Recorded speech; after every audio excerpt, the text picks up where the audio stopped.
অন্তর্বর্তী সরকারের সংস্কার উদ্যোগ বাস্তবায়নে সহায়তার জন্য বাংলাদেশকে সহজ শর্তে $350 কোটি ঋণ দেবে বিশ্বব্যাংক।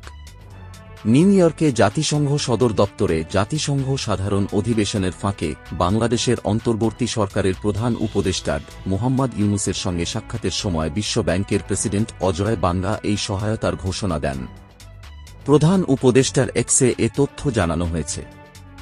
বাস জানায়, নিউ ইয়র্কের স্থানীয় সময় অনুযায়ী গতকাল বুধবার দুপুরে তাঁদের মধ্যে আলোচনা হয়েছে।